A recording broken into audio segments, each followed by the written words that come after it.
Let's discuss single leg stance, which, in addition to being my favorite movement pattern, I would argue is the most important set of movements that we can do when we talk about exercise selection. Simply put, single leg stance are the highest return on investment exercises that we will get in our programming. I also think that they're probably the most overlooked set of exercises. You don't see people doing a lot of single leg stance. I think it's because it's not as sexy. It's really cool to do a heavy back squat, little less cool to hold kettlebells by our side and do a split squat. In any case, I just want to highlight the importance of single leg stance and how foundational it is in functional programming. So, what is single leg stance? Well, single leg stance is when we lift something with our legs and we're operating from asymmetry. In a double leg stance, our feet are next to each other. In a single leg stance, that is not the case. Our legs are doing different things. Now, why is this so important? Well, in real life, we are utilizing single leg stance the vast majority of the time that we are moving. We don't hop around, we walk around, right? On top of that, when we talk about lifting things, you'll notice that a lot of the time when you lift in real life, your feet aren't next to each other. You're in some kind of asymmetry. So just from a pure lifting capacity and just movement capacity, single leg stance is just a little more applicable to real life. Finally, when we talk about longevity and staying healthy through the years, I would argue that being able to be strong on one leg and have coordinated range of motion on one hip probably transfers to function more than anything else. The ability to just operate on one leg and stay upright is very important to not falling and just getting around the world in general. In any case, single leg stance helps us encompass all of these ideas, and we're going to use a whole bunch of this in our programming. So let's talk about the general mechanics of single leg stance and how we're going to apply them. In single leg stance, we still utilize hip hinge and squat patterns. We're just going to do so on one leg instead of two. We're going to call that leg the primary leg. Now, in single leg stance, the primary leg is going to be the one that is primarily loaded. It is going to be generating most of the force in that movement. Another way of thinking about that is if we have both legs on the ground in a single leg stance movement, such as split squats or lunges, we want 80% of our weight to be in the primary leg with 20% of our weight to be in that secondary leg. We don't want to load too much through that back foot. Now, on the primary leg, the mechanics are exactly the same as what we've already talked about. We still want to be hip loaded, we still want to drive the knee out, and we still want to make sure that the glute is taking on most of the work throughout that range of motion, not our hamstrings and quads. Where we get a little bit different in the mechanics of single leg stance is once we bring our legs into asymmetry, our pelvis wants to get asymmetric as well. Our pelvis is generally going to try to follow our back leg. We're going to open our pelvis up towards our extended hip. Now, our primary goal, our primary goal in single leg stance is to maintain pelvic symmetry. When we maintain a symmetric pelvic position, we give our legs a solid foundation to operate from. As soon as we start to get asymmetric and rotate our pelvis, we're going to see a loss of stability and mechanical incompetence. So how do we maintain pelvic symmetry in single leg stance? Well, remember the basic fault we're going to see is our pelvis is going to try to open up and rotate towards our secondary leg.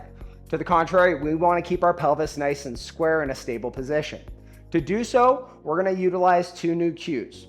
First and foremost, when we get in this split stance, we're going to make sure that we're pushing this secondary hip forward and keeping it close to the front of the room. If we let that hip push backwards and open up, we lose pelvic symmetry. If we drive that secondary hip forward, things stay square.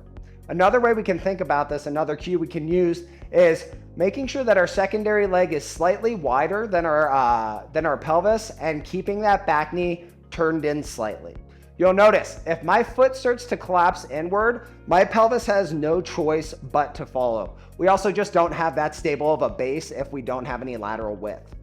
Now, also, if my knee on this secondary leg starts to turn outward, you'll notice my pelvis follows. So we're going to utilize that new cue. Foot wider than the pelvis, knee turns slightly inward, not so much that we're opening our pelvis to the other side, but just a slight turn inward so our pelvis is nice and square. Those are our two new cues.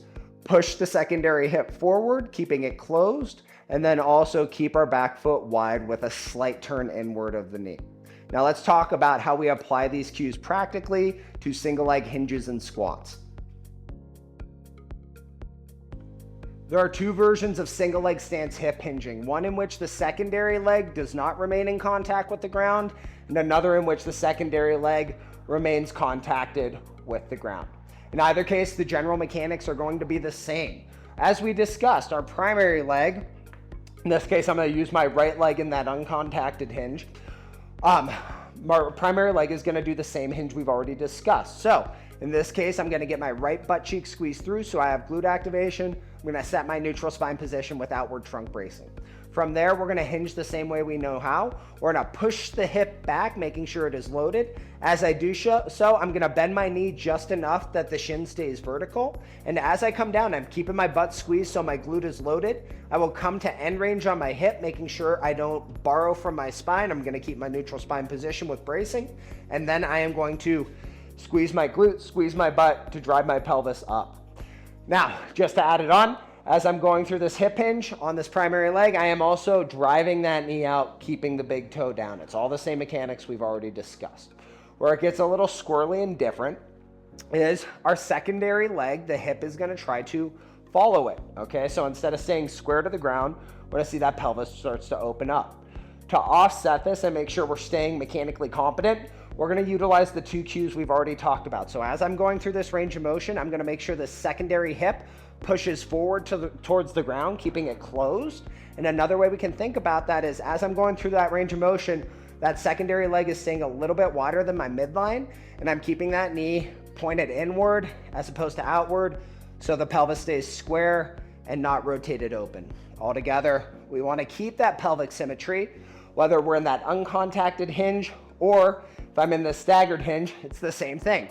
I want to make sure my pelvis is square. The same cues are applicable. I'm going to push the secondary hip forward, keep that back knee turned in with my foot slightly wider than my midline. In either case, the key is pelvic stability and making sure that we are focused on that throughout range of motion. Now, let's talk about single leg squatting.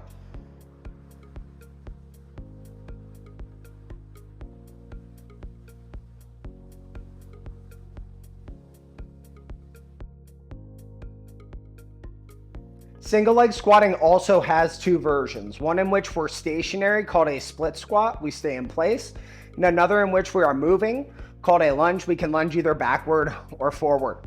To learn single leg squatting, we're going to start with a split squat. Staying stationary is a little bit easier.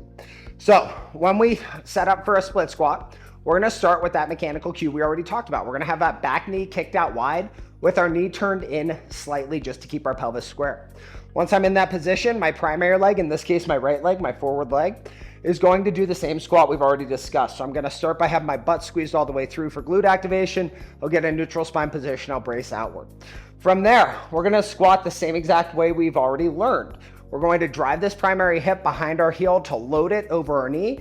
And once that is the case, we can start to incorporate a little bit of knee action to squat down in that hip. Now, as I come down, I want to make sure that I am more dominant with my hip coming backwards than I am squatting forward into my knee. It's the same idea. We want to keep the hip loaded, not the knee.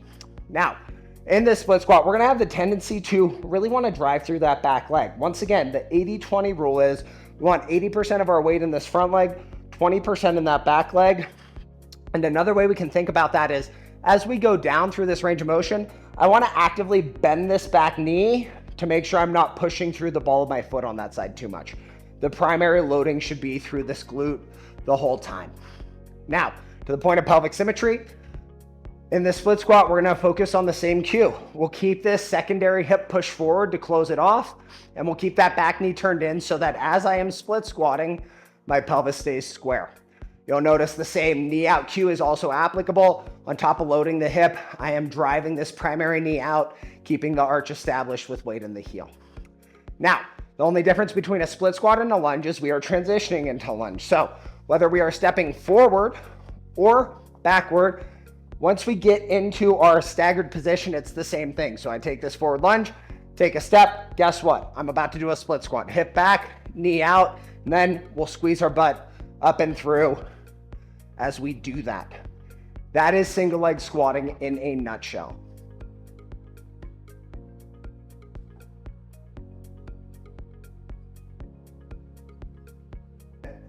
And that's how you do single leg stance. Remember, These are the apex when it comes to bang for your buck exercises for functional capacity. It's how we move in real life. It's how we lift things in real life. It's how we should move in the gym. If we have time for one set of exercises during the day, it should be a single leg stance exercise. On top of that, single leg stance gets us thinking about pelvic stability, which is going to be a foundational concept when we talk about gait, running and jogging efficiently, but that's going to be in the future. Now, let's talk a little bit about upper body mechanics and how we do upper body pushes and pulls.